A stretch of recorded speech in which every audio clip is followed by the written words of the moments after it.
தம்பி என்ன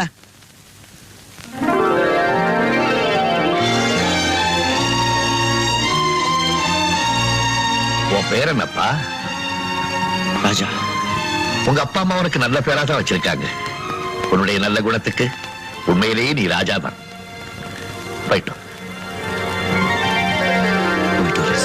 சொந்த கிளிதான் தேடும் இந்த பறவை, கண்டும் அதை சொல்லாது அந்த பறவை.